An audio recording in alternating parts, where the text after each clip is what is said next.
Municipality కేంద్రానికి రావడం జరిగింది. రాబోయే మున్సిపాలిటీ ఎలక్షన్స్ రాబోతున్నాయి కాబట్టి, ఆ కోణంలో ప్రజాభిప్రాయ సేకరణ భాగంగా మరిపేడ మున్సిపాలిటీ కేంద్రంలో ఉన్నాం మనం ఈరోజు.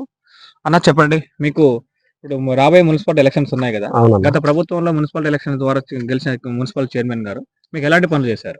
మాకు పోయినసారి మున్సిపల్ ఎలక్షన్లు అయినప్పుడు వాళ్ళు గెలిచిన కౌన్సిలర్లు అన్నారు కదా, మీకు ఇల్లు ఇప్పిస్తాం, డబుల్ బెడ్రూమ్ ఇల్లు ఇప్పిస్తాం, మీకు ఏమన్నారంటే డబుల్ బెడ్రూమ్ ఇల్లు ఇప్పిస్తాం, తర్వాతకి మీకు సైడ్ కలర్ కట్టిస్తాం, తర్వాత సీసీ రోడ్లు పోపిస్తున్నారు. ఓకే, సైడ్ కలర్ కొన్ని కట్టించారు, సీసీ రోడ్లు కొన్ని పోపించారు. ఒకటి మున్సిపాలిటీ పార్క్ ఒకటి కట్టించారు, అక్కడ శ్మశాన వాటికి ఒకటి కట్టించారు. శ్మశాన వాటికి తోటి మున్సిపాలిటీ పార్క్ తోటి అయితే అలా ఇల్లు లేని వాళ్ళు పండుకోలేరు కదా. 10 సంవత్సరాలు గవర్నమెంట్ ఉన్నప్పుడు కూడా ఇల్లు ఏమి ఇవ్వలే.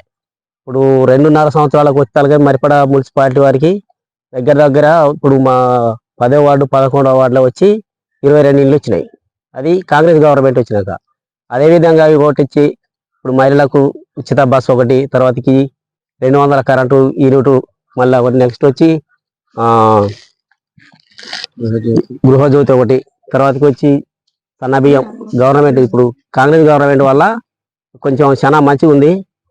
మళ్ళీ కానీ ఇప్పుడు కాంగ్రెస్ గవర్నమెంట్ 10వ వార్డు 11వ వార్డు కానీ మున్సిపాలిటీలో కాంగ్రెస్ కౌన్సిలర్లే గెలుస్తారు. అయితే ఇప్పుడు గతంలో గెలిచిన మున్సిపాలిటీ చైర్మన్ వాళ్ళు ఉన్నారు కదా, వాళ్ళు వచ్చి ఓటు అని అడిగితే మేము వేసే అవకాశాలు ఉన్నాయి. ఇప్పుడు వాళ్ళు బీఆర్ఎస్ వచ్చి ఓట్లు ఏ రకంగా అడుగుతారు, మరి ఎట్లా అడుగుతారు? వాళ్ళు వచ్చి అడిగితే ఏ విధంగా సమాధానం చెప్పాలనేది ఇప్పుడు ఉన్న వార్డులలో అందరూ ఆలోచిస్తారు.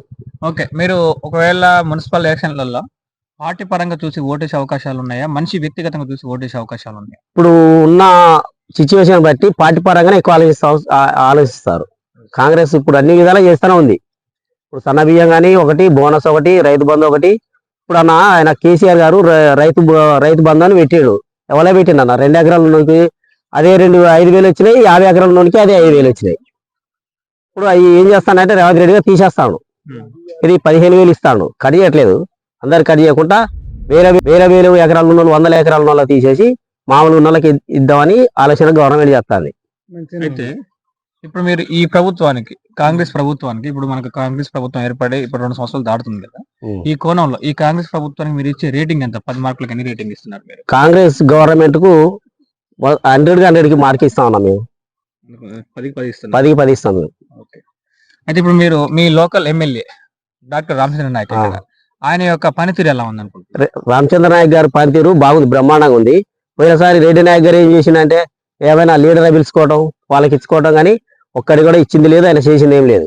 రామచంద్ర నాయక్ గారు గెలవగానే ఇప్పుడు మాకు వచ్చి మున్సిపాలిటీ పది వరకు వచ్చి ఒక 100 ఇళ్ళు పైన వచ్చినాయి మాకు. ఇప్పుడు మీది వార్డు 8, 9? మాది 10వ వార్డు. 10వ వార్డు. మన 10వ వార్డు సభ్యులు మీ పేరేనా? నా పేరు వెంకన్న గారు చెప్పినట్టు ఇక్కడ పార్టీని మనం ముఖ్యంగా తీసుకొని ఓటేసే భాగం ఉంది మా ఏరియాలో. కాంగ్రెస్ ప్రభుత్వం వచ్చిన తర్వాత మాకు ఇక్కడ అభివృద్ధి అనేది జరిగిందని చెప్పి చెప్పడం జరుగుతుంది. Dornakal Q News reporter, RC incharge Bhutan Ramesh.